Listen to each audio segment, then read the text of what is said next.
देखिए ये कक्षा जो है, ये चूंकि द्रुत गति से अध्ययन के लिए ही हम यहाँ पर उपस्थित हैं, इस कारण से इस कक्षा में जो भी ग्रंथ हम उठाएंगे वो ग्रंथ सुपरफास्ट तरीके से हम लेकर चलेंगे।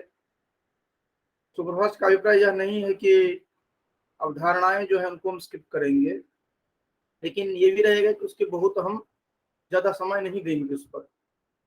जैसे कि कल हमने चर्चा प्रारंभ किया और हमने प्रस्तुत किया था कि काव्य का जो प्रारंभ है, वहां से हम इसकी भूमिका से प्रारंभ करके हम आगे बढ़े थे। उसको हम 2 से 5 मिनट में समराइज करते हैं अभी, जो हमने कल किया था, और उसके बाद रेस्ट जो है उनको हम देखना प्रारंभ करते हैं। सबसे पहले हमने काव्य शास्त्र के नामकरण की चर्चा हमने की थी, जो काव्यालंकार शब्द से जो प्रारंभ होता है, उसके बाद क्रमिक रूप से जो काव्य शास्त्र पद का प्रयोग किया जाता है, इसके साथ साथ साहित्य पद का प्रयोग किया जाता है, क्योंकि प्रश्न भी बनता है कि साहित्य पद का प्रयोग सबसे पहले किसने किया। तो हम मोटे तौर पर उत्तर यही देते हैं कि आचार्य विश्वनाथ जो है वहां से प्रारंभ होता है। हालांकि उससे पूर्व भी आचार्य रुय्यक जो है साहित्य मीमांसा की बात करते हैं और रुय्यक जो है वो 11वीं शताब्दी के हैं। और ये तो इस कारण से ये चीज हम देखते हैं। इसके साथ साथ क्रियाकल्प जो है इसकी भी हम देखते हैं, चर्चा की जाती है। ठीक है, इसके साथ साथ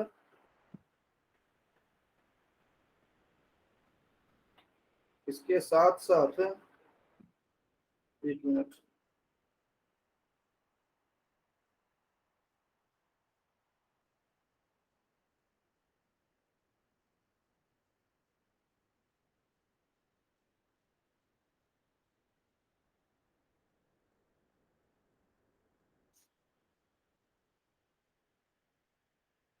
हाँ, इसके साथ साथ हमने अलग अलग जो चर्चा है इनको हमने देखा था।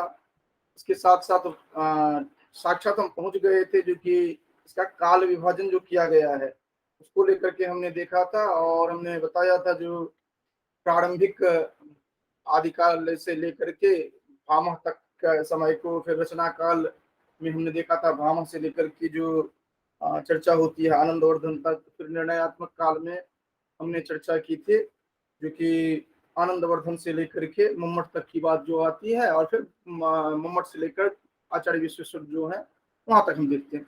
तो कुल मिलाकर के हमने ये देखने का प्रयास किया था जो कि ये ग्रंथ जो है वो निर्णयात्मक काल का है। और निर्णयात्मक काल में क्या होता है कि जो क्लियर कट हमें दिया जाता है जो कि ये चीज है, अर्थात काव्य का लक्षण ये है, काव्य का भेद ये है, क्लियर कट उन ग्रंथों में मिलता है।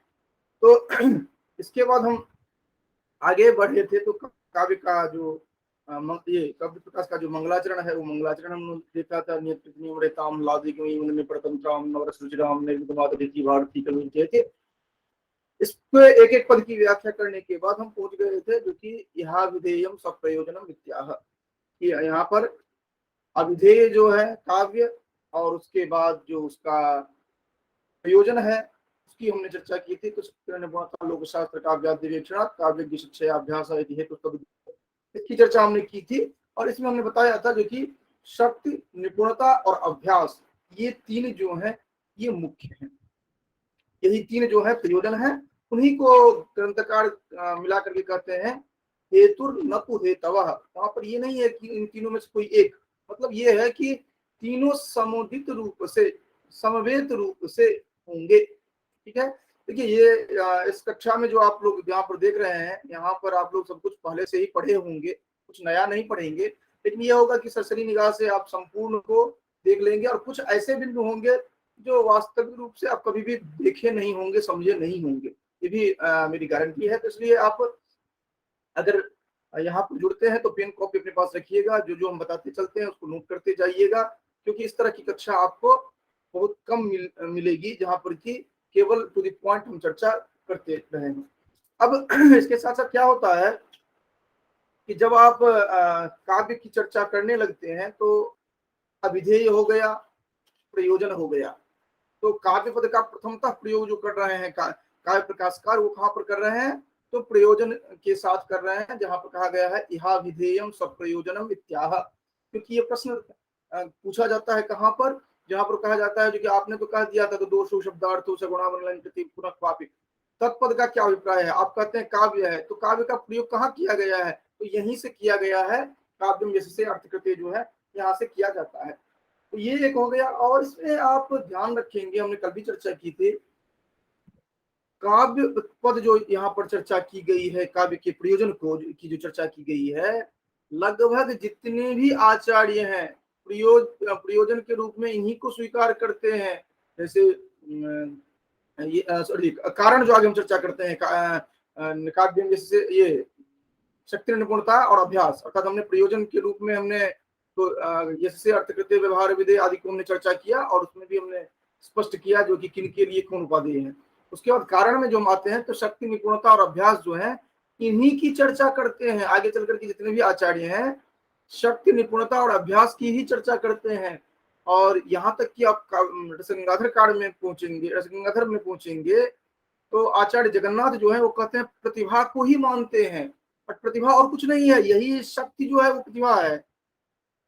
जो यहाँ पर कहते हैं काव्य प्रकाशकार, जो कि शक्ति कवित्व बीज रूप संस्कार विशेष है, जाम बिना जम बिना काव्यम न प्रसरेत प्रसितम वावभासनीयम स्यात्, जो कहते हैं ये वही है यहाँ पर, इसके अतिरिक्त और कुछ नहीं है।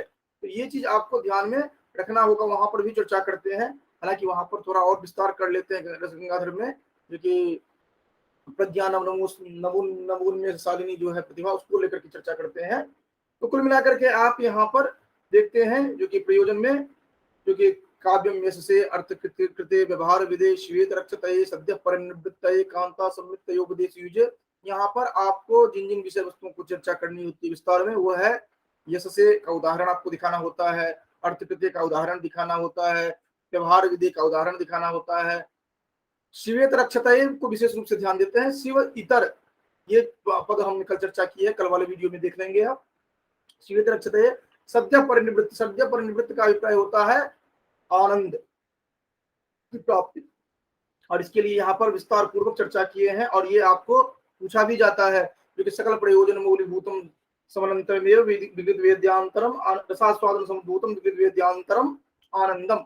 और फिर कांता संमित उपदेश की चर्चा जब होने लगती है, तो वहां पर प्रभु संमित वेदादि शास्त्र जो है, उसके बाद श्रुत संमित पुराण इतिहास आदि जो है, उसके बाद कांता संमित की बात हम करते हैं। तो ये आप ध्यान में रखेंगे। इसके बाद हमने शक्ति निपुणता, हाँ, जब आप ये चर्चा करते हैं तो अलग अलग जो प्रयोजन अलग अलग आचार्यों ने कहा है, उसको भी अपने कॉपी में नोट कर लें, ताकि अगर कहीं दूसरे का पूछ दिया गया तो आप आराम से बता सकें। उसका कारण की बात करते हैं, तो शक्ति निपुणता अभ्यास हमने पहले चर्चा की थी। शक्ति जो है वह संस्कार विशेष है, उसके बिना काव्य प्रसिद्ध ही नहीं हो सकता है। उसके बाद हम दूसरा हमने देखा था आगे बढ़ करके क्या, क्योंकि निपुणता क्या है, तो लोक संदर्भित निपुणता और शास्त्र संदर्भित निपुणता। तो लोक संदर्भित निपुणता में स्थावर जंगम की बात करते हैं, और शास्त्र संदर्भित जो निपुणता कहते हैं, उनमें जो इन्होंने चर्चा किया है वो में उसमें कहते हैं शास्त्राणाम छंदो व्याकरण कोश कला चतुर्वर्ग गज तुरग खर्गादि लक्षण ग्रंथानाम, छंद व्याकरण कोश कला गज तुरग खर्ग और इन सब का जो लक्षण ग्रंथ है उनके संदर्भ में, जिसमें कि हमने मत चूको चौहान ये संदर्भ देकर के मैंने बताया था उदाहरण भी। तो काव्य प्रकाश से संदर्भित ये जो काव्य के कारण है, इनके लिए हमने कल भी प्रस्तुत किया है। लेकिन अगर आप रिकॉर्डेड ही देखना चाहते हैं, तो बहुत पहले हमने काव्य के लक्षण, सॉरी, काव्य प्रकाश से संदर्भित लगभग 7-8 वीडियोज मैंने डाले हैं, वो पावर पॉइंट के साथ वहां पर चार्ट के साथ दिखाया गया है। तो पिछला आप काव्य प्रकाश का जितना भी वीडियो है वो आप देख लेंगे, बहुत पुराना होगा, लगभग मुझे लग रहा है कि 1.5-2 साल पुराना होगा। उसको आप देख लीजिएगा, बहुत ही बेहतर तरीके से आपको समझ में आ जाएगा जितनी भी चर्चाएं हैं। इसके बाद आज जो हम आते हैं, जो अगला बिंदु होता है काव्य का लक्षण। काव्य का लक्षण जितने भी आचार्यों ने बताया है उन सबको आप देखेंगे, और काव्य प्रकाश कार्य के लक्षण को देखेंगे तो आपको समझ में आ जाएगा। इन्होंने स्पष्ट रूप से नीट एंड क्लीन दिया है। इसको खींचतान भले ही आचार्य विश्वनाथ हो या आचार्य ये जगन्नाथ, पंडित राज जगन्नाथ हो, भले खींचतान करें लेकिन ये केवल खींचतान करते हैं, वस्तुतः और कुछ नहीं है। तो ये आपको निष्कर्ष के रूप में एक बहुत बेहतर ये मिल जाता है काव्य का लक्षण। इसको आप ध्यान में रखेंगे। और इसमें उच्चारण दोष भी थोड़ा होता है, हम जो उच्चारण करने लगते हैं उसमें, तो ये आप ध्यान में रखेंगे, जो कि क्या है, तद दोषो शब्दार्थ पुनः ये जो कहा गया है, तो इन सबको आप ध्यान में रखते हुए कर सकते हैं। ठीक है। अब इसमें जब कहते हैं तद दोषो शब्दार्थों से गुणावलंकृति पुनः, तो आप विशेष रूप से ये ध्यान दें कि ये मूलभूत है। मूलभूत है किस संदर्भ में, कि जब आप कह रहे हैं काव्य का लक्षण आचार्य मम्मट का, उससे पूरा स्पष्ट हो रहा है कि दसों जो उल्लास हैं, 10 उल्लास जो हैं उनका नामकरण उनको क्यों रखा गया है, 10 ही क्यों है, 11 क्यों नहीं है, ये भी स्पष्ट हो जा रहा है। इसके साथ साथ ये भी स्पष्ट हो जा रहा है कि जिन तत्वों की चर्चा करनी है, तो आप क्रक्स के रूप में जान सकते हैं ये जो काव्य का लक्षण दिया गया है। अब आप देखिए क्या है इसमें, तद दोषौ शब्दार्थौ सगुणौ अनलंकृति पुनः क्वापि, ये आप देखते हैं इतने टर्म, तद दोषौ तत् अदोषौ सगुणौ तद दोषौ शब्दार्थौ सगुणौ अनलंकृति पुनः क्वापि, इतने मिलते हैं। अब आप तत्पद पर जोड़ दीजिए और शब्दार्थों पर जोड़ दीजिए, और आप अपने कॉपी में नोट कर सकते हैं।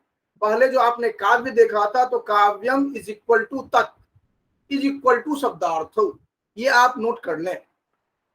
काव्यम को किससे किससे रिलेट कर रहे हैं, ये तत्पद जो है उससे, और तत्पद जो कह रहे हैं वह किसके बराबर आ रहा है, यहाँ पर शब्द और अर्थ, क्योंकि शब्दार्थ मूल है, शब्दार्थ के बिना काव्य की कल्पना आप नहीं करते हैं। तो इसीलिए तत् शब्दार्थ ये जो कहा गया है, कभी कभार प्रश्न आपसे पूछा जाता है, अरे वहां पर तो तत् एक वचन में है, शब्दार्थ तो द्विवचन में है, ऐसा क्यों आप कह रहे हैं।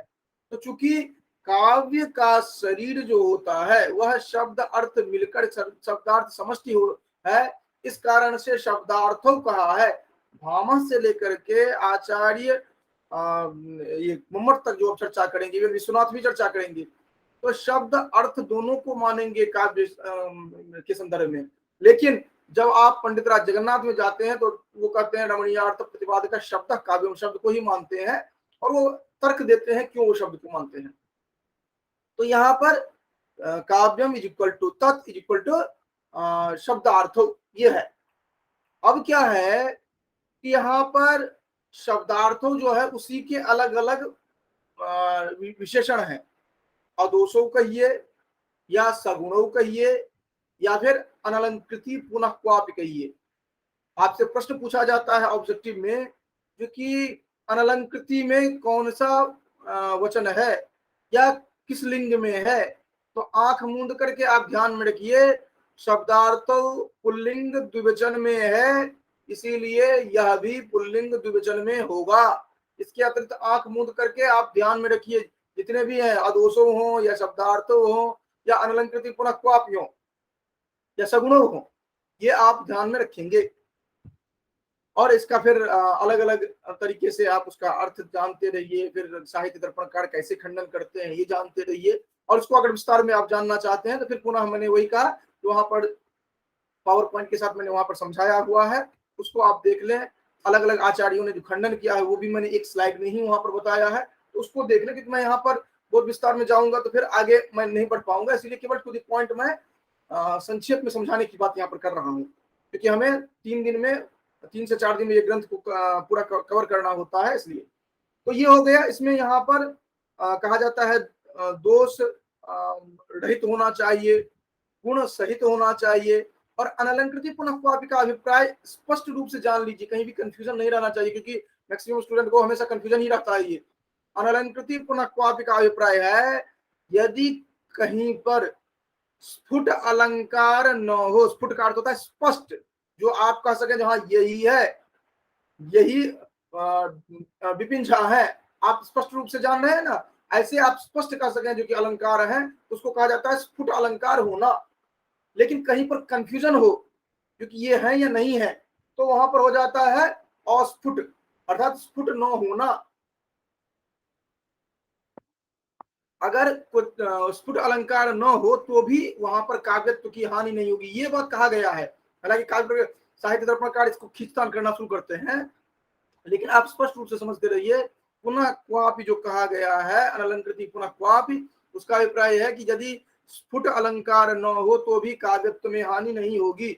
और इसीलिए काव्य प्रकाशकार कहते हैं क्वचित्तु स्फुटालंकार विरहत्वेपि विरहेपि न काव्यत्व हानि ही, स्पष्ट रूप से कहते हैं। और हम लोग कंफ्यूज करते हैं फालतू का। उदाहरण जो कहा जाता है इसको स्पष्ट रूप से आप समझते रहिए, जो कि ये उदाहरण क्या कहा जा रहा है और इसमें ये अनलंकृत पुनः क्वापि का कैसे उदाहरण बन रहा है, ये स्पष्ट रूप से जानते रहिए। यह जो कहा गया है, यह कौमार हरस्स एव हिवरस्ता एव चैत्रक्षपास्ते चोन्मीलित मालती सुरभय प्रौरा कदम्बानिला सा चैवास्मि तथापि तत्र सुरतव्यापार लीला विधौ रेवारोधसि वेतसी तरुतले चेतस समुत्कंठते। यहां पर स्पष्ट रूप से कोई अलंकार नहीं है, स्पष्ट रूप से कोई अलंकार नहीं है। आप जो अगर कहें कि इसमें कौन सा अलंकार है, तो कोई एक अलंकार की बात आप नहीं कर सकते हैं। क्यों? दो अलंकार देखते हैं, और दो अलंकार जहां पर होता है वहां पर संकर या संसृष्टि की बात आ जाती है। ठीक है, संकर या संसृष्ट की बात आ जाती है। और यहाँ पर दो अलंकार कौन कौन से हैं?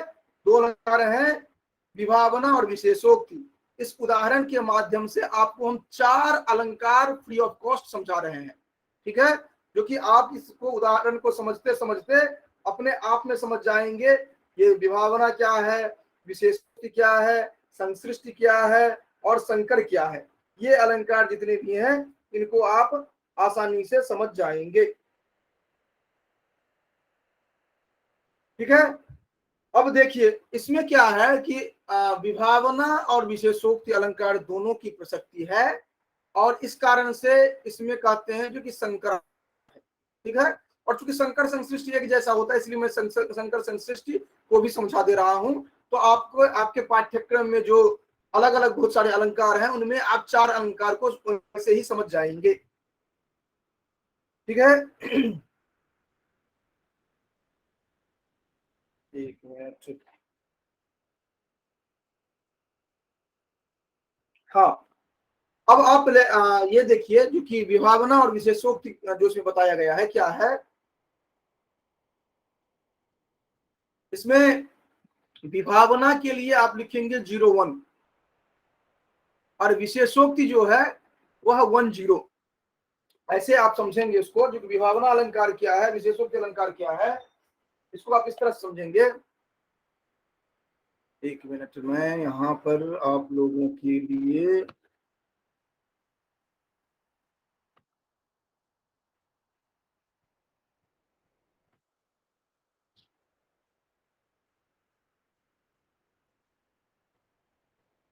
देखिए यहाँ पर ये व्हाइट बोर्ड दिख रहा है आप सभी को?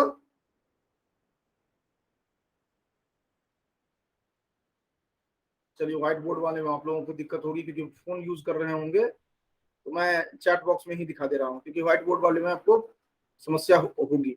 देखिए, आप जब भी किसी कारण और कार्य की बात करते हैं, किसी भी कार्य की बात करते हैं, तो सबसे पहले कारण होता है और उसके बाद कार्य होता है। चैट बॉक्स में देखेंगे आप सभी, कारण के बाद आप कार्य देखते हैं। जैसे कि दूध है तो दूध कारण हुआ, दही उसका कार्य बनता है। ठीक है, तिल है उसका तेल बनता है। ठीक है, तो कारण के बाद कार्य देखते हैं। तो पहले जो संख्या होगा वो कारण को इंडिकेट करेगा, और बाद वाला संख्या जो है वो कार्य पहले वाला कारण को इंडिकेट करेगा और बाद वाला कार्य को। 01 अगर हम कह रहे हैं तो इसका अभिप्राय क्या हो गया? बिना कारण के कार्य होना, बिना कारण के कार्य होना, ये हो जाता है विभावना। बिना कारण के कार्य होना विभावना। अब लक्षण देख लीजिएगा, लक्षण तो मैं अलंकार के प्रसंग में बताऊंगा। बिना कारण के कार्य होना ये हो गया विभावना। और विशेषोक्त में क्या होगा? कारण होगा लेकिन कार्य नहीं दिखेगा।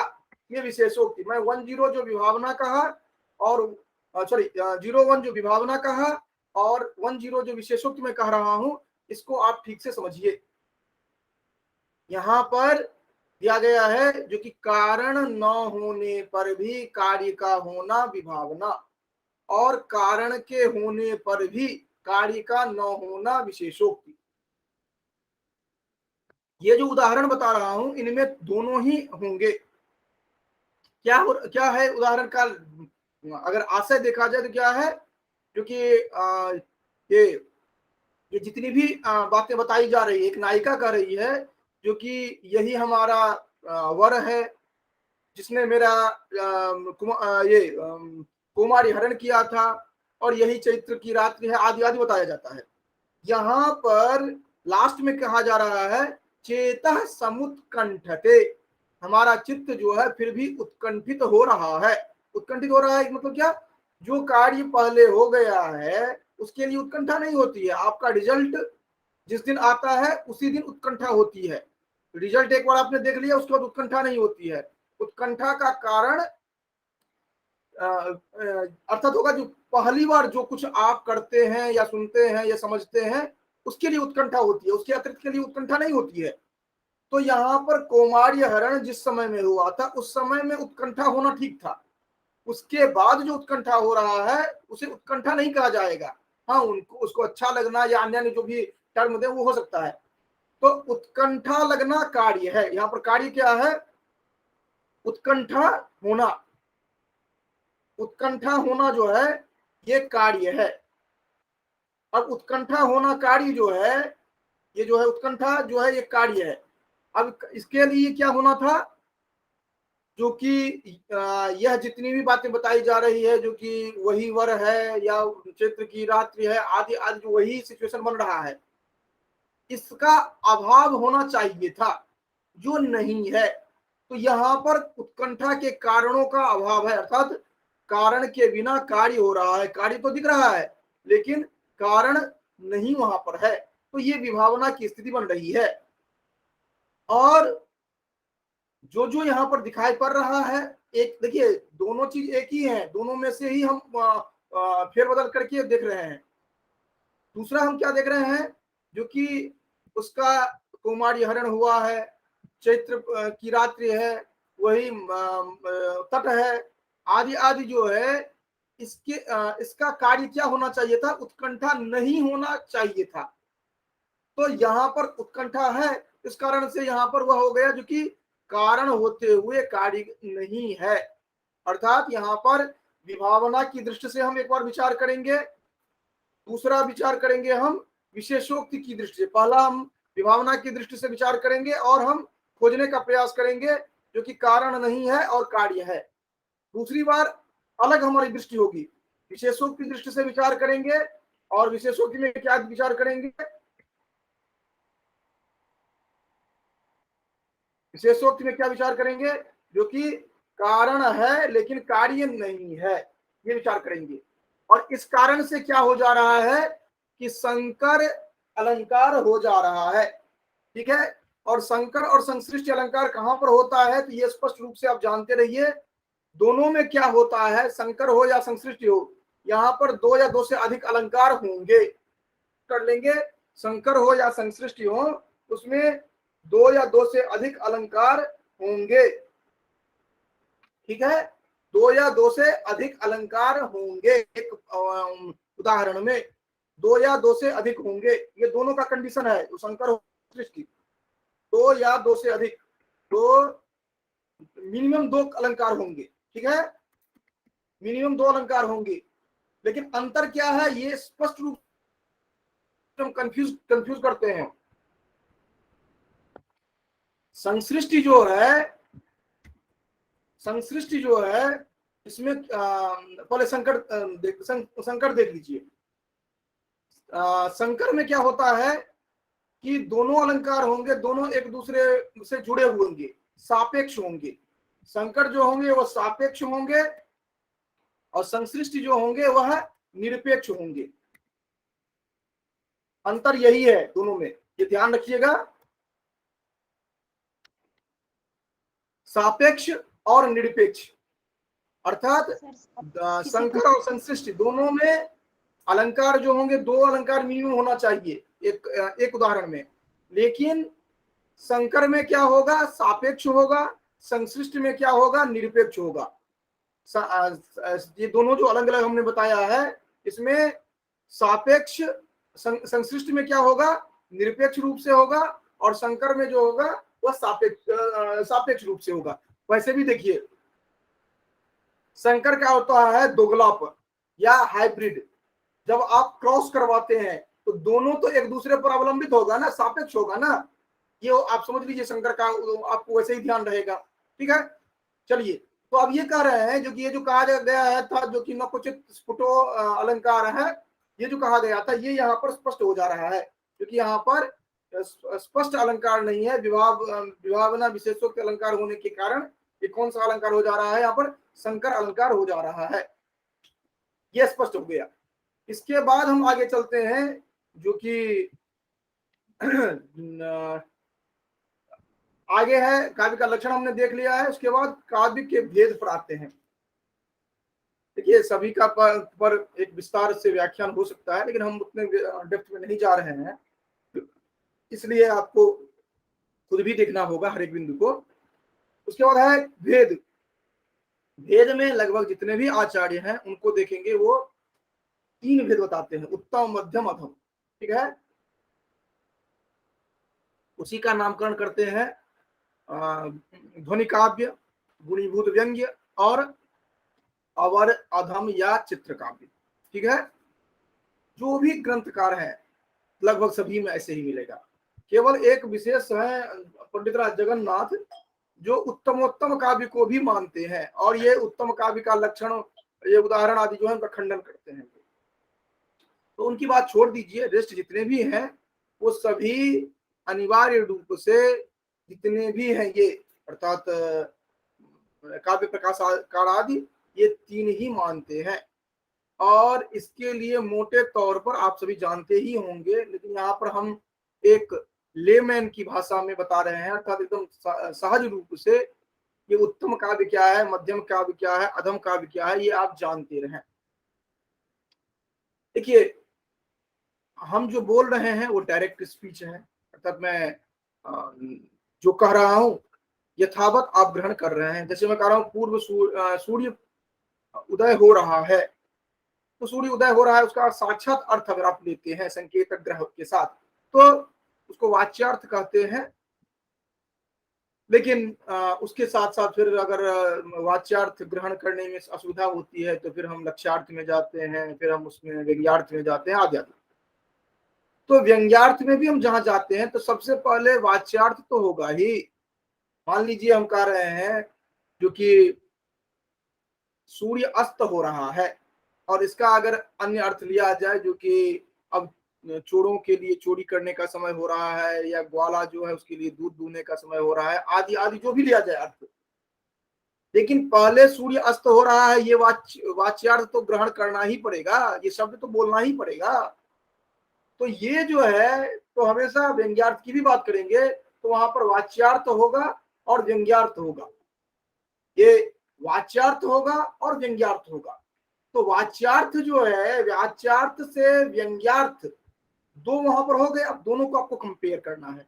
ठीक है, दोनों को कंपेयर करना है तो किस तरह कंपेयर करते हैं आप, अगर वाच्यार्थ जो है वह अधिक चमत्कारी हो जा रहा है, या तो एक कंडीशन ये बनेगा, या व्यंग्यार्थ अधिक चमत्कारी हो जा रहा है, दूसरा और देगा, या वाच्यार्थ और व्यंग्यार्थ जो है उनमें आपको समझ में ही नहीं आएगा जो दोनों में से कौन सा चमत्कारी होगा।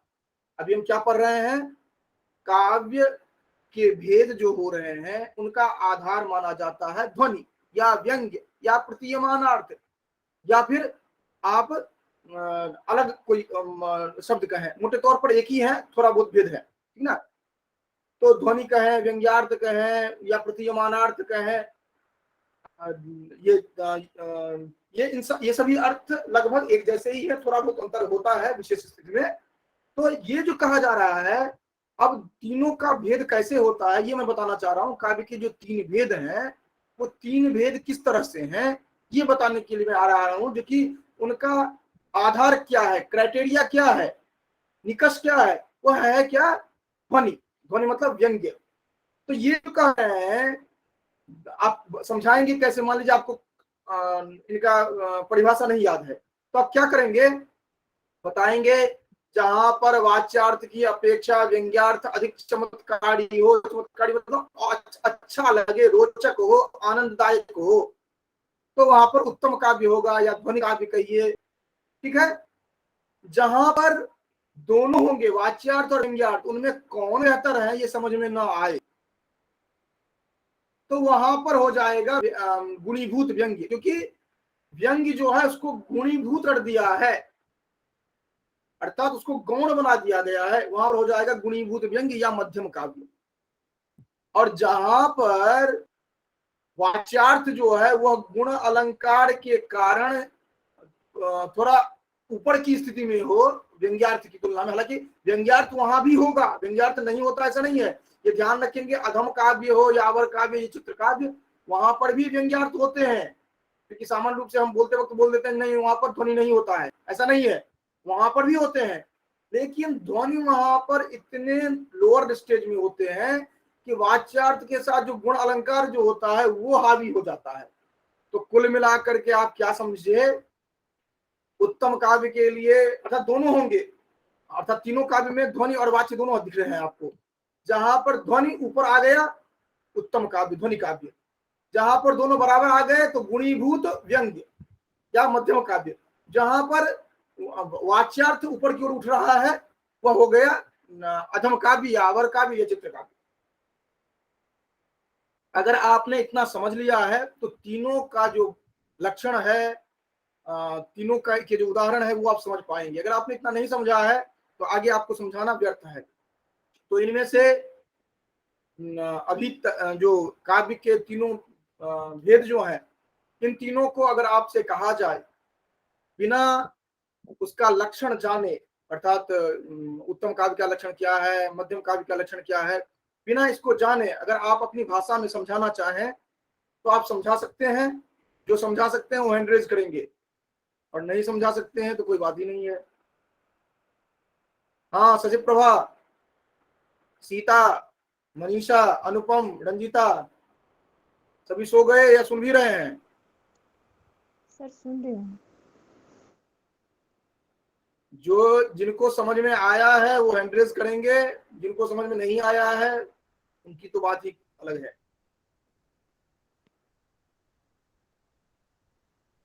चलिए, एक हैंड रेज हुआ, और जो हैंड रेज करना नहीं जानते हैं वो कम से कम अपना वीडियो ऑडियो ऑन करें या बताएं कुछ, क्योंकि यहाँ पर सोने के लिए नहीं हमने बुलाया है, क्योंकि सुबह हो चुकी है।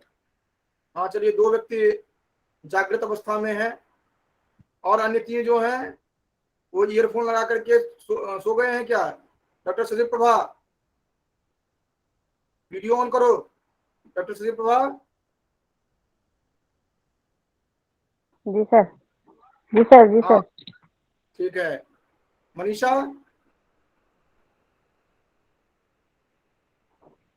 मनीषा, क्योंकि जो नहीं है यहाँ पर सजग अवस्था में उनको रिमूव करेंगे हम, क्योंकि ये यहाँ पर सोने के लिए हमने नहीं बुलाया है। अगर आप समझ रहे हैं, साथ में अध्ययन कर रहे हैं तो ठीक है, अन्यथा कोई आवश्यकता नहीं है। मनीषा, रंजीता,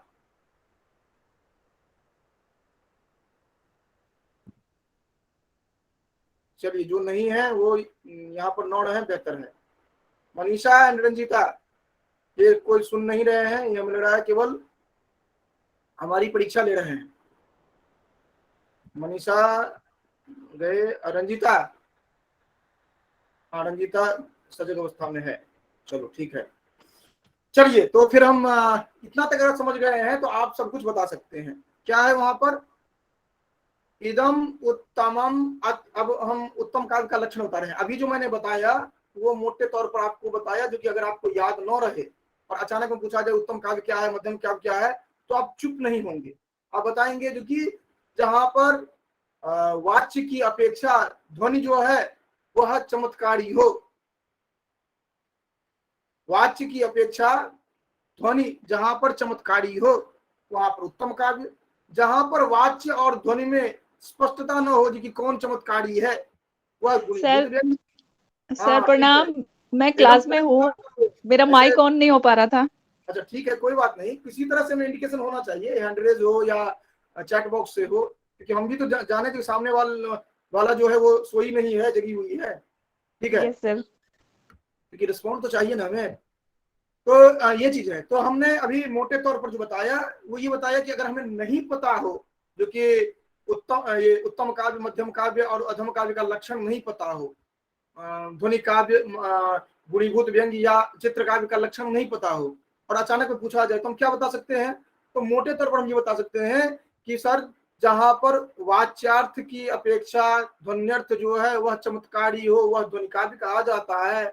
उसके बाद कहेंगे जो कि उदाहरण बताइए, तो उदाहरण में कहेंगे जो कि लक्षण बताने के लिए, तो वो उसमें बोल देंगे जो लक्षण ध्यान में नहीं आ रहा है। लेकिन फिर इधर उदाहरण बताएंगे, तो उदाहरण भी मैं अभी बता रहा हूँ, उदाहरण कैसे उनको बताएंगे। फिर उसके बाद मध्यम काव्य का पूछते हैं, तो कहेंगे जहां पर वाच्यार्थ और व्यंग्यार्थ जो है उनमें स्पष्टता न हो, जो कि कौन चमत्कारी है, या दूसरे भाषा में ये कह सकते हैं, वाच्यार्थ को जब ध्वन्यर्थ जब वाच्यार्थ को गौण बना दे। ठीक है, तो यहाँ पर दोनों बराबर में होंगे, ध्यान रखेंगे, दोनों तराजू जो है बराबर में होगा। और अधम काव्य में क्या होगा कि अधम काव्य में वो ध्वन्यर्थ जो है उसको ही डाउन करता रहेगा, और वाच्यार्थ जो है वो ऊपर उठता रहेगा। किसके प्रभाव से? गुण अलंकार के प्रभाव से। तो ये ध्यान रखेंगे मोटे तौर पर। अब हम आते हैं शास्त्रीय दृष्टि से जो परिभाषा बताना है। परिभाषा भी वही है जो हमने बताया है, उसी को आप संस्कृत में बताएंगे, तो वो परिभाषा हो गया। तो परिभाषा क्या कर रहा है? इदम उत्तमम अतिशयिनी व्यंग्ये वाच्या ध्वनिर्बुधै कथितः। आप लक्षण देखेंगे और मैंने जो अभी बताया है आपको, दोनों कंपेयर करेंगे तो आपको लगेगा जानते ही हैं आप। इदम, इदम नाम, ये उत्तमम, ये उत्तम काव्य की बात जो की जा रही। इदम उत्तमम अतिशयिनी व्यंग्ये वाच्यात, वाच्यात व्यंग्ये अतिशयिनी। वाच्यात मतलब वाच्य की अपेक्षा, कहते हैं ना रामात मोहन श्रेष्ठ, कहते हैं ना, तो इसलिए वाच्यात, वाच्य की अपेक्षा, वाच्यात, वाच्यात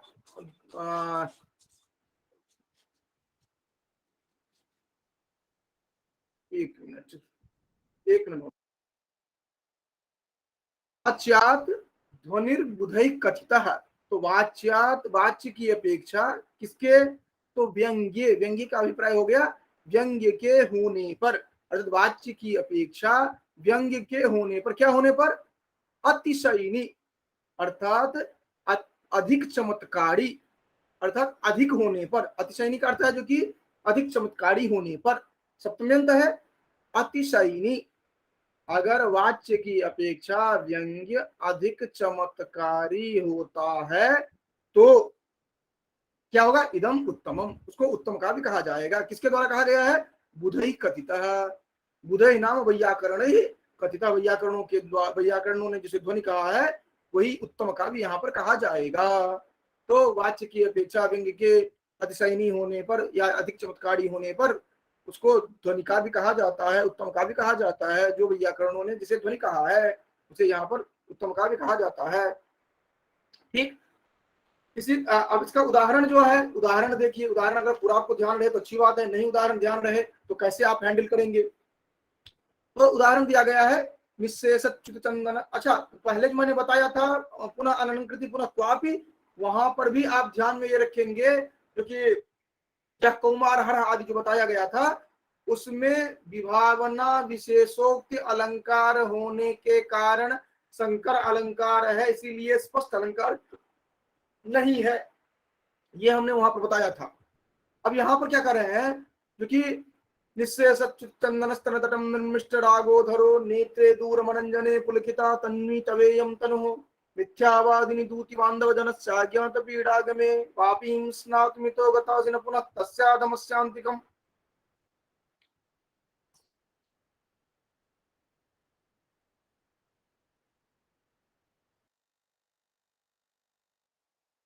हाँ, वही है, इदम उत्तम मत्स्येनी व्यंग्ये वाचा ध्वनि करित। ठीक है। तो इसके बाद इसमें क्या कर रहे हैं कि आपको ध्यान क्या रखना है इस वाले में, सिर्फ इतना ध्यान रखना है कि ये जितनी भी चर्चा की गई है, पूरा जो एपिसोड बताया गया है, निश्चय चित्तचंदन स्तनतटम, वो अपने नायिका अपने सखी को कहती है, दूती को कहती है कि तुम वहां उस नायक के पास ना जाकर के तुम तालाब में स्नान करने के लिए चली गई थी। वस्तुतः यहाँ पर क्या है कि ये अधम पद जो है इसको आपको हाईलाइट करना है।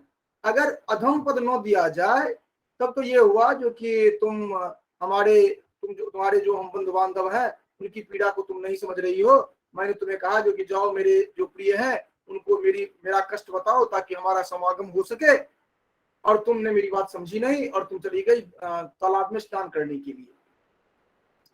लेकिन अधम पद जो दे दिया गया उससे क्या हो गया, जो कि वह जो स्नान करने के लिए जो गई हुई है, जिसे कहा जा रहा है, वह स्नान करने के लिए नहीं गई थी, अपितु उस प्रियतम के साथ वह संभोग करके आ रही है। स्नान करके नहीं आ रही है, संभोग करके, क्योंकि अधम पद देने का कोई और औचित्य है ही नहीं वहां पर।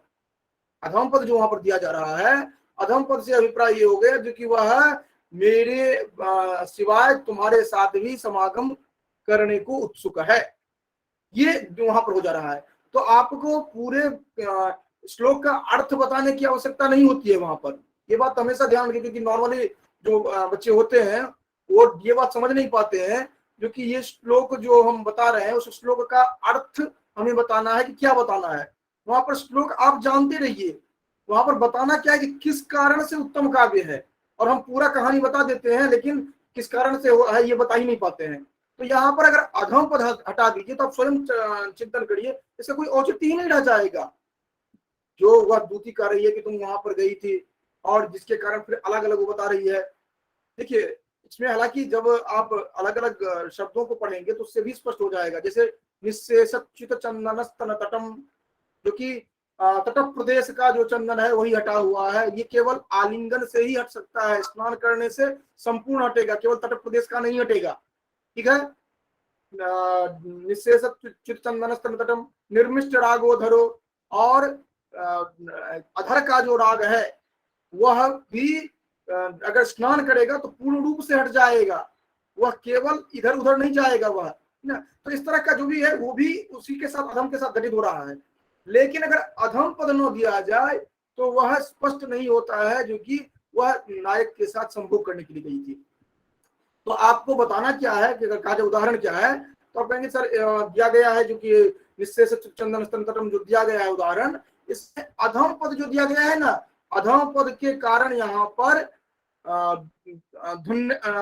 व्यंजकत्व आ जा रहा है, अर्थात व्यंग्यार्थ हमें दृष्टिगत हो रहा है। अन्यथा तो अर्थ यही होगा कि वह तालाब में स्नान करने के लिए गई थी। लेकिन अधम पद दे देने से हो जा रहा है कि संपूर्ण अर्थ उस नायक की ओर चला जा रहा है कि नायक के साथ वह संभोग करके आ रही है। ठीक है, और पूरा अर्थ उसी तरह से घटित हो जा रहा है। तो आप मोटे तौर पर ये रखेंगे, वाच्य की अपेक्षा जहां पर व्यंग्य जो है उसकी प्रधानता हो, उसका चमत्कारित्व हो, वहां पर उत्तम काव्य होगा। जैसे कि निस्सेस चंदन स्तन तटम ये उदाहरण जो है, इसमें अधम पद के द्वारा वह उसका जो नायक है, दूतिका नायक के साथ संभोग करना ध्वनित हो रहा है, बस इतना पर्याप्त है।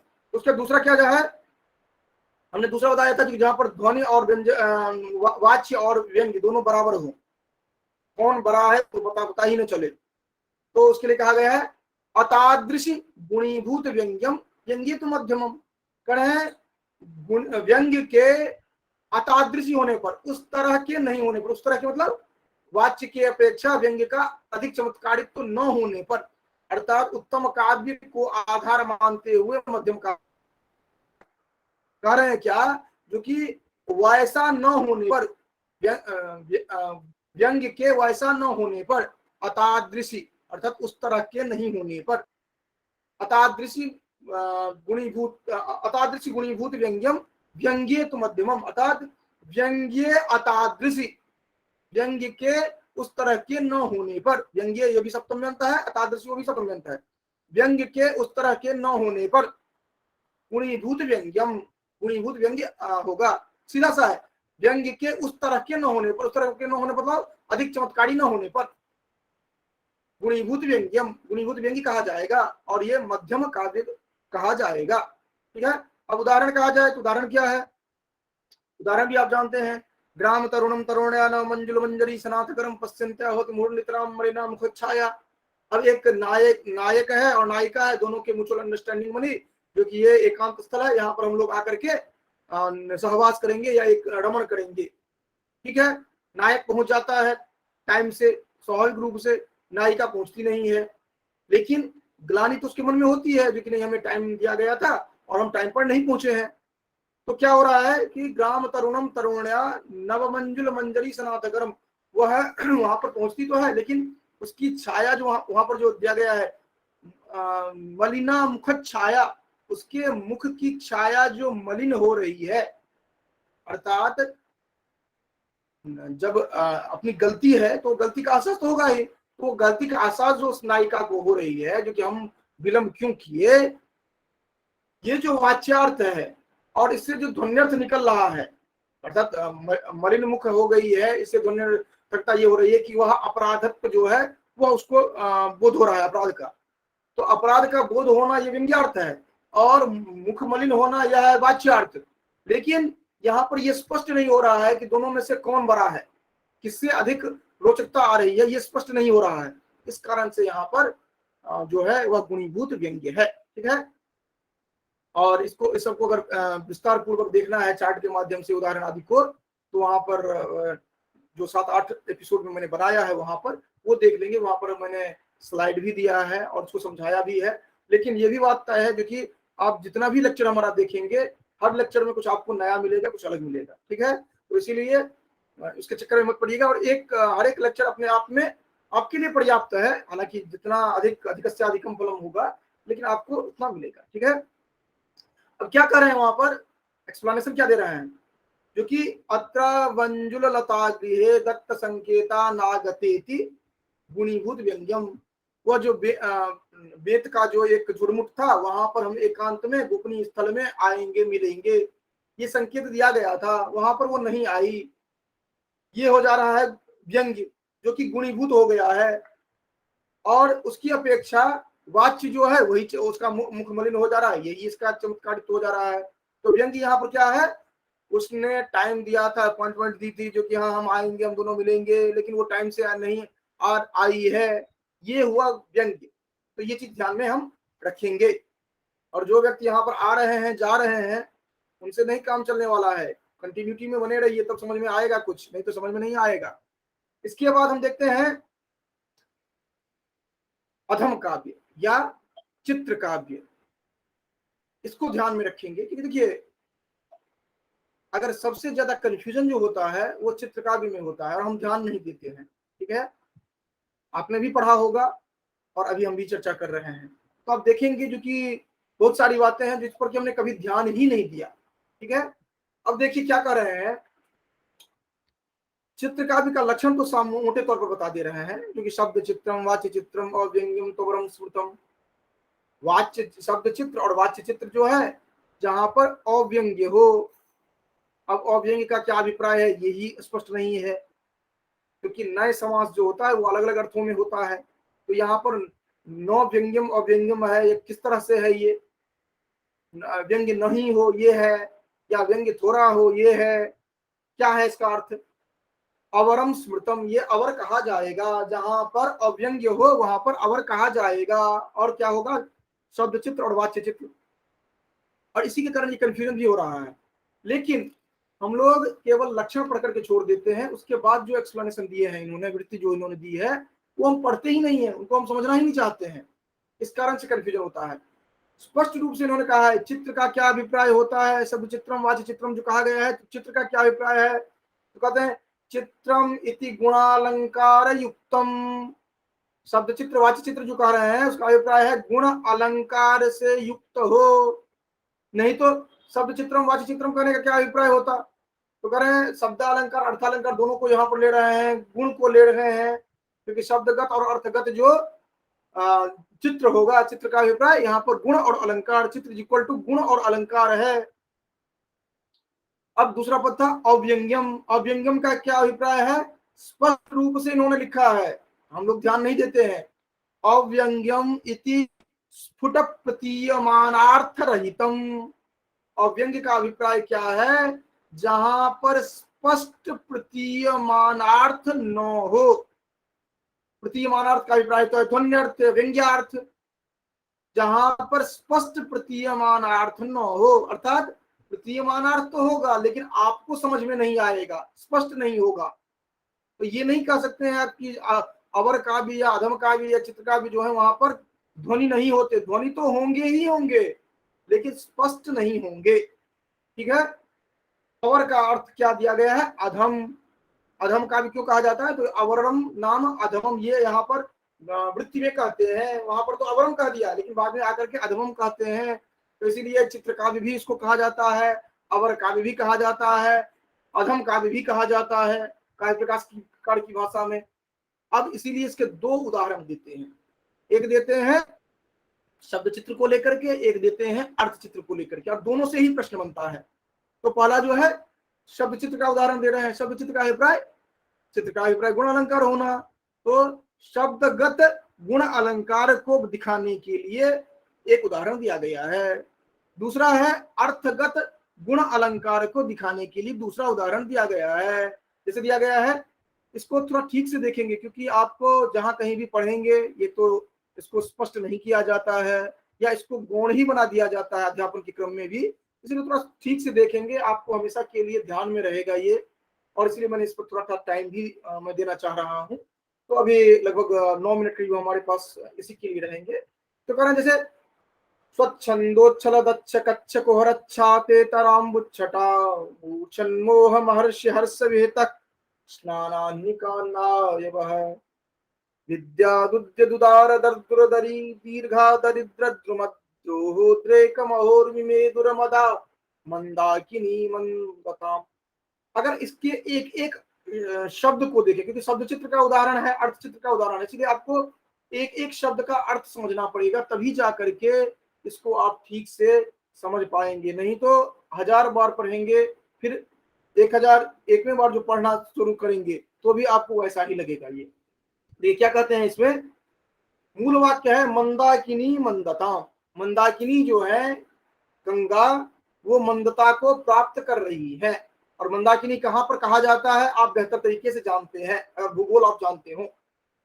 कह रहे हैं क्या, अन्य जितनी भी बातें यहां पर दी गई है वो उनके विशेषण मात्र हैं। अब इन विशेषणों को देखिए क्या कह रहे हैं, क्योंकि इसका जो हैं यहां पर कह रहे हैं स्वच्छंदोच्छल। स्वच्छंद जो है उस रूप से उच्छलित होती हुई, स्वच्छंदोच्छल। स्वच्छंदोच्छल स्वच्छंद रूप से, स्वच्छंद किसको कहते हैं? देखिए स्वतंत्र और स्वच्छंद दो तरह से होते हैं। स्वतंत्र में क्या होता है कि आपकी स्वतंत्रता वहीं तक सीमित होती है जहां पर दूसरे की स्वतंत्रता प्रारंभ होती है, अर्थात स्वतंत्रता में भी लिमिटेशन का भाव होता है। जब कहा जाता है स्वच्छंद हो गए हैं आप, तो स्वच्छंद का अभिप्राय हो गया, कहा जाता है ना आप स्वच्छंदाचारी हो गए हैं, मतलब आप किसी तरह के अंकुश में नहीं है। और स्वच्छंदता निगेटिविटी में ली जाती है, खास करके मनुष्य के संदर्भ में। तो कह रहा है कि स्वच्छंद रूप से उछलती हुई बिना किसी अंकुश के। स्वच्छंदो अच्छ का अर्थ दिया गया है निर्मल, नोट करते जाएंगे। स्वच्छंद का अर्थ है स्वतंत्र, लेख लीजिए मोटे तौर पर, लेकिन निरंकुश स्वतंत्र होता है। स्वच्छंद, स्वच्छंद उच्च, अच्छ, अच्छ का अर्थ है निर्मल, स्वच्छंदोच्छ। और उसी तरह कह रहे हैं कि उच्छलत, यहां पर जो सत्र प्रत्ययांत है, स्वच्छंदोच्छलत अर्थात उस तरह से उछलती हुई, स्वच्छंदोच्छलत, स्वच्छंदोच्छलत, छलत, स्वच्छंद उच्छलत, स्वच्छंद रूप से उछलती हुई, ये सत्र प्रत्ययांत है। स्वच्छंद उच्छलत, स्वच्छंदोच्छलत। और अच्छ, अच्छ का अर्थ होता है निर्मल, स्वच्छंदोच्छल दच्छ, छलत अच्छ छलदच्छ, तकार दकार हुआ है, स्वच्छंदोच्छल छलत और अच्छ दोनों मिलकर हो गया स्वच्छंदोच्छलदच्छ। 3 टर्म अभी तक देखे आपने, स्वच्छंद, उच्छलत और अच्छ, स्वच्छंदोच्छलदच्छ। और अच्छ का अर्थ हो गया निर्मल। और कच्छ, कच्छ और कुहर जो दिया गया, स्वच्छंदोच्छलदच्छ कच्छ कुहर। कच्छ कुहर का अर्थ होता है, कच्छ होता है किनारा, कहते हैं ना जो कि कछाड़ी भाग, मतलब किनारे का भाग होता है। और कुहर का अर्थ होता है उस बीच बीच में जो गड्ढा बना होता है। तो स्वच्छंदोच्छलदच्छ कच्छ कुहर और छाते तराम्बु छटा। तो कह रहे छात कहते हैं दुर्बल को, और छातेतर का अभिप्राय होगा जो दुर्बल न हो, अर्थात अत्यंत ही तीव्र हो, अत्यंत ही वेग युक्त हो। तो स्वच्छंद रूप से उच्छल करती हुई जो निर्मल है वह क्या कर रही है, जो कि कच्छ कुहर, जो तट पर जो गड्ढे बने हुए हैं, अर्थात उसके तटवर्ती भाग में जो गड्ढे हैं वहां पर छातेतर, छातेतर का अर्थ होता अत्यंत वेग से, छाते तराम्बुच्छटा, छातेतर अम्बुच्छटा, अम्बुच्छटा का अर्थ होता है जलधारा, अम्बु का अर्थ होता है जल और अम्बुच्छटा का अर्थ है जलधारा, छाते तराम्बुच्छटा। और इससे क्या हो रहा है, मूर्छन मोह, जिसके कारण क्या क्या हो रहा है, मूर्छन मोह, अर्थात जिन ये मूर्छन, मूर्छा का अभिप्राय यहाँ पर है अज्ञानता से, मूर्छा का अर्थ बेहोशी नहीं है, यहाँ पर अज्ञानता है, जिसके कारण मोह, ये मूर्छा जो है, मूर्छन मोह, ये सॉरी मोह का को मूर्छित कर देना, अर्थात उसको दूर कर देना। मूर्छा का अभिप्राय यहाँ पर अज्ञान का नाश होना। तो मोह का जिन्होंने, मोह को जिन्होंने मूर्छित कर दिया है, अर्थात ये ऋषियों के संदर्भ में कहा जा रहा है, लेकिन जो गंगा जी ऋषियों के जो मोह है, अज्ञान है, उनको नष्ट कर दिया है। मूर्छन मोह महर्षि हर्ष विहित, इस तरह के जो महर्षि हैं उनके हर्ष विहित स्नानानि कान्नाय वह, तो करें इस तरह के जो महर्षि हैं वह हर्ष विहित, हर्ष से युक्त हो करके आन्नाय, आन्नाय का अभिप्राय है जो कि, तो वह आह्निक कहा जाता है दिन में जो कार्य किया जाए, संध्या वंदन आदि कर्म जो है, स्नानान्य कान्नाय वह, स्नान करके जो आह्निक है, अर्थात प्रतिदिन काम नित्य कर्म जो है ये कर रहे हैं, उनके द्वारा किए जा रहे हैं। स्वच्छंदोच्छलदच्छ कच्छ कुहर छाते छाते तराम्बुच्छटा मूर्छन मोह महर्ष विहित स्नानान्य कान्नाय वह। अब आगे बता रहे हैं, देखिए पहले में विशेषण बता करके उनके तट तक क्या स्थिति है बता दिया गया, उसके कारण जो महर्षियों का क्रियाकलाप जो है ये बताया गया। उसका तीसरी पंक्ति में है विद्या दुद्य दुदार दर्दुरदरी दीर्घा दरिद्र ध्रुमत। फिर उसके बाद कह रहे हैं जो कि विद्या जिन्होंने क्या किया है, दूर कर दिया है, विद्या विद्या दुद्य दुदार दर्दुरदरी, कह रहे हैं ये क्या किसको दूर किया है, तो कह रहे हैं, कह रहे हैं जो कि ये इसको एक साथ देखना होगा। कह रहे हैं जो कि उद्यंता प्रकाशमाना उदारा महांतो दर्दुरा नाम भेका, अर्थात मेढक जो है उनको इस तरह के जो दरी है अर्थात कंदरा है उसमें, कह रहे हैं कि जिनमें बड़े बड़े मेढक दिखाई पड़ रहे हैं, इस तरह विद्या दुद्य दुदार दर्दुर दरी, अर्थात इस तरह के बड़ी बड़ी कंदराएं जिनमें दर्दुर, दर्दुर कहते हैं मेढक को, जो बड़े बड़े मेढक, महान मेढक अर्थात बड़े बड़े मेढक जो हैं वह वहां पर विद्यमान है। इस तरह के जो दरी है, दरी मतलब कंदरा, विद्या दुद्य दुदार दर्दुर दरी, इस तरह के जो बड़े बड़े कंदराएं हैं जिनमें बड़े बड़े मेढक दिखाई पड़ते हैं, इस तरह के कंदराओं से युक्त, और विद्या दुद्य दुदार दर्दरी दर्दुरदरी दीर्घा दरिद्र ध्रुम, दीर्घ दीर्घा अर्थात दीर्घ जो है बड़े बड़े जो है, अदरिद्र ध्रुम अर्थात ध्रुम का अर्थ होता है शाखा आदि से युक्त होना, और दरिद्र का अर्थ है जिनमें वह हट गया हो, अर्थात मनुष्य के संदर्भ में धन आदि कहा जाएगा, वृक्ष के संदर्भ में टहनी आदि कहा जाएगा। और अदरिद्र का अर्थ होता है जिसका न हटा हुआ हो, अर्थात घने पेड़ जो है ये अर्थ आ रहे हैं, अर्थात दीर्घा दरिद्र अदरिद्र द्रुम का अभिप्राय हो गया घने पेड़। द्रुम का अर्थ होता है पेड़, और अदरिद्र का अर्थ है जिसमें खूब पत्ती आदि टहनी आदि लगे हुए हो। तो अदरिद्र द्रुम जो है, और वो भी दीर्घ का है, अदरिद्र द्रुम द्रोहोद्रेक महोर मेदुर मदा। और ये क्या हो रहा है कि द्रोह के कारण मतलब उनको ये लग रहा है कि उनके मध्य में जो आ जा रहे हैं, क्योंकि वो अत्यंत तीव्र वेग से चल रही है और मध्य में यह पेड़ आ जा रहा है। तो एक तो कंदरा वगैरह जो है उनकी बात की जा रही है, दूसरा ये जो बड़े बड़े पेड़ जो हैं उनकी बात की जा रही है।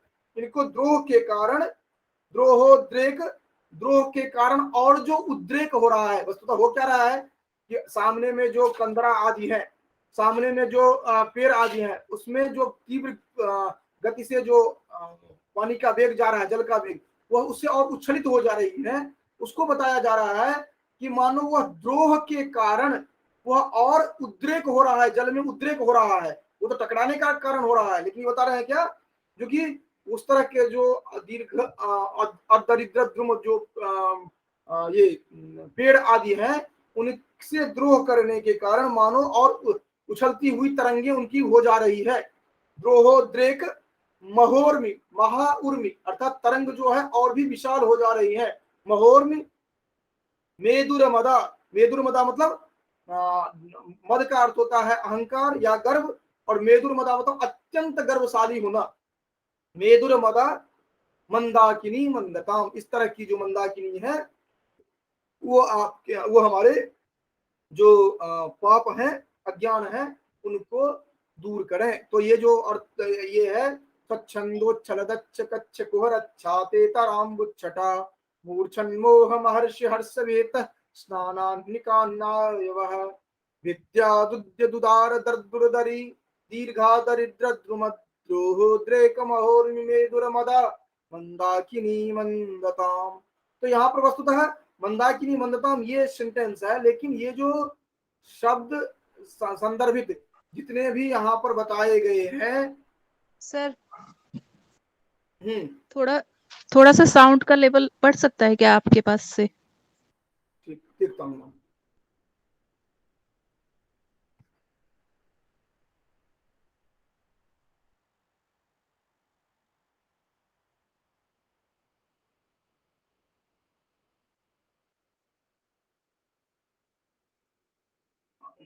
तो बंद कर देना है।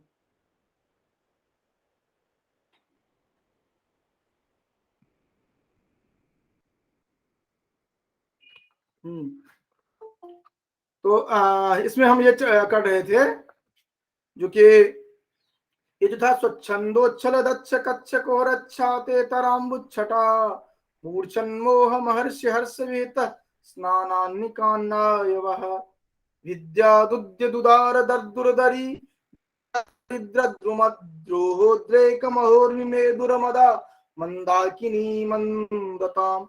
ये जो यहाँ पर बताया गया था एक एक करके, जो कि जितने भी यहाँ पर शब्दजन्य जो गुण और अलंकार है, खास करके अलंकार को यहाँ पर दिखाया गया, शब्द अलंकार जो है, और इसके साथ साथ चित्रता जो है ये दिखाने का जो प्रयास किया गया, ये शब्दगत है, इस कारण से ये उदाहरण बना। ठीक है, हमें लग रहा है कि ध्वनि अब स्पष्ट होगी। तो ये हो गया शब्दालंकार के संदर्भ में। अब इसके बाद हम देखते हैं अर्थालंकार के संदर्भ में, अर्थचित्र का उदाहरण देखते हैं। तो यहाँ पर बता रहे हैं, विनिर्गतम मानदमात्म मंदिरात् भवत्युपसृत्य यदृच्छया पिजम संभ्रमेन्द्रद्युतपातितार्गला निमीलिताक्षी अमरावती। यहाँ पर कह रहे हैं कि अमरावती जो है वो भय के कारण मान लीजिए जो कि आंखों को मूंद लिया, आंखों को मीच लिया, ये इसका सेंटेंस है। विया अमरावती, अमरावती जो है भय के कारण आंखों को मीच लिया।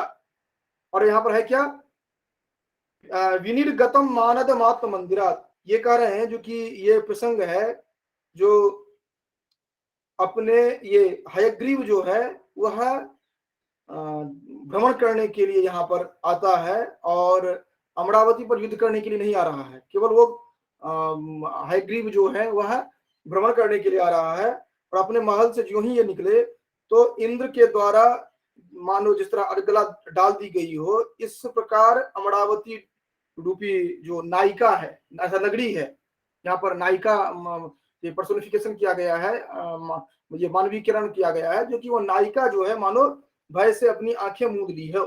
यहाँ पर जो बताया गया है ये उत्प्रेक्षा अलंकार दिया गया है, जो कि वस्तुतः है यहाँ पर हयग्रीव जो है ये यहाँ पर आलम्बन विभाव है, प्रतिपक्षी जो है इंद्र से जो भय हो रहा है यह है, प्रतिपक्षी इंद्र है और उनसे जो होने वाला जो भय है वह उद्दीपन विभाव है, मान का खंडन जो है पर अनुभाव है, और यहाँ पर जो यदिच्छा संचरण जो है यह व्यभिचारी भाव है।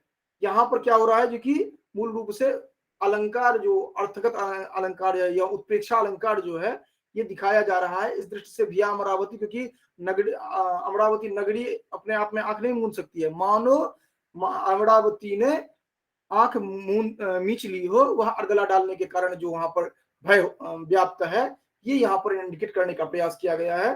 तो ये उदाहरण आपका जो अर्थचित्र का उदाहरण बन रहा है। तो इस तरह से आप शब्द चित्र अर्थ चित्र को एक बार पढ़ लेंगे ठीक से, क्योंकि यहाँ पर कह रहे हैं जो कि शत्रु के अभिमान को जो व्यक्ति अर्थात खंडन कर रहा है, और मित्र को के मान को जो आदर दे रहा है, अर्थात शत्रु के मान का जो खंडन कर रहा है, विनिर्गतम मानदमात्म मंदिरात, और जो मित्रों के मान को जो बढ़ा रहा है, इस तरह जो यहाँ पर हयग्रीव की चर्चा की जा रही है वो वहां पर वही दिया जा रहा है कि अमरावती नामक नगरी जो है वो भय के कारण मानो आंख नीच सी ली हो। तो यहाँ पर जो उत्प्रेक्षा अलंकार है, क्योंकि आप जानते हैं ये उत्प्रेक्षा अलंकार कहाँ पर हो रहा है, तो जो जहाँ पर मन्य संकेत ध्रुवम प्रायो नून मित्य मात्म, ये उत्प्रेक्षावाचक शब्द जो है वहां पर इव शब्द को भी लिया गया, इव शब्दों पितादृशा ये बताते हैं। तो यहाँ पर आप अर्थचित्र अर्थात उत्प्रेक्षा अलंकार के माध्यम से दिखाने का प्रयास किया गया है, तो ये अर्थचित्र का उदाहरण है। तो इस तरह से आपने जो प्रथम उल्लास है, प्रथम उल्लास में आपने जो विषय वस्तु को देखा वो मुख्य रूप से मंगलाचरण, आपने नियत कृत नियमृताम इनको देखा था। उसके बाद आप द्वितीय स्तर पर आए तो अविधेय क्या है काव्य, इसको आपने देखा। इसके बाद काव्य का प्रयोजन जो है ये आपने देखा, ये काव्य में से अर्थकृति व्यवहार विदेशी रक्षते शब्द पर निवृत्त एकांता समिति विद्या, इसका जो अलग अलग उदाहरण दिए गए ये महत्वपूर्ण है, ये आपने देखा है, वृत्ति में दिया गया है उदाहरण। इसके बाद आप आते हैं उसी में जो कि शिवेतर पद क्यों दिया गया है, इसके साथ साथ जो दिया गया है कांता सम्मित उपदेश, उसमें प्रभु सम्मित, सुहृत सम्मित और कांता सम्मित, इन तीनों का लक्षण उदाहरण दिया गया है, ये आपको ध्यान में रखना होता है।